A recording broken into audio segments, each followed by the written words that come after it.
Sur le développement économique des énergies renouvelables en Europe, on a une situation qui est quand même très hétérogène, avec 2 ou 3 pays qui sont vraiment leaders, notamment donc l'Allemagne, le Danemark, l'Espagne et maintenant l'Italie qui a développé beaucoup de capacités sur l'énergie photovoltaïque.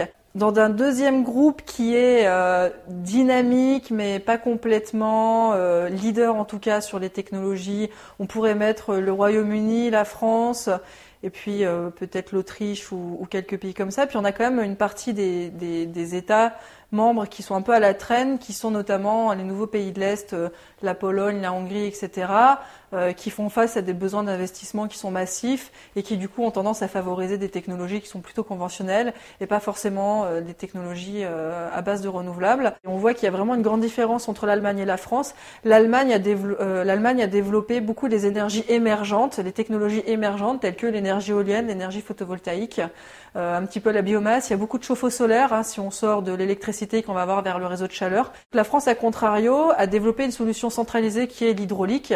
Donc on a énormément de capacités hydrauliques qui fournit une puissance, je pense que c'est 60 TWh d'électricité qui proviennent à partir de l'hydroélectricité.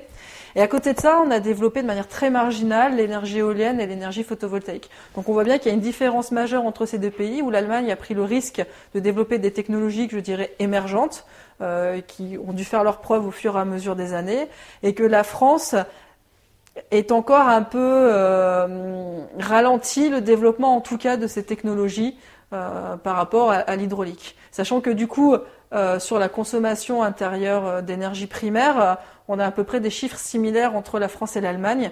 La France jouissant de son effet hydraulique entre guillemets et l'Allemagne vraiment novatrice sur l'énergie éolienne et l'énergie photovoltaïque notamment.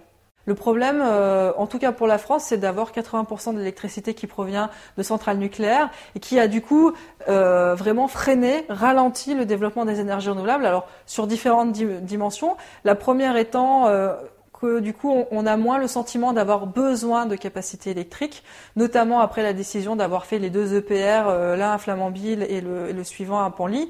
Effectivement, on a mis en place beaucoup de capacités de base et donc du coup, en tout cas, qui vont être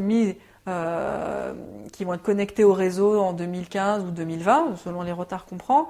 Mais du coup, on a complètement fermé le besoin en capacité électrique.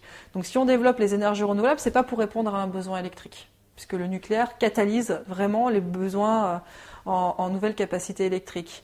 Ensuite, le nucléaire est très massif, très centralisé, alors que les solutions renouvelables sont plutôt des solutions qu'on dit décentralisées, qui vont se connecter sur le réseau de distribution. Ce sont des petits parcs qui font 50 MW, qui n'ont rien à voir avec une centrale nucléaire qui fait 1600 MW.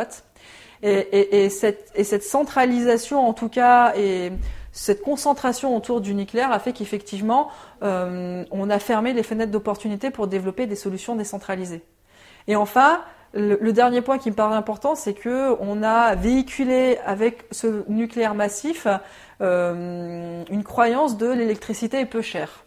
L'électricité, effectivement, en France, est moins chère que dans d'autres pays de l'Union européenne. Et du coup, on voit l'intégration des énergies renouvelables comme un surcoût que le consommateur devrait payer via sa facture d'électricité. Un surcoût qui uniquement pour répondre à un besoin de développer les énergies renouvelables, qui en plus ne répond pas à un besoin en capacité électrique. Et donc on voit bien que même dans les citoyens, auprès du consommateur, on a vraiment une très faible propension à accepter cette augmentation du tarif de l'électricité uniquement pour développer les énergies renouvelables.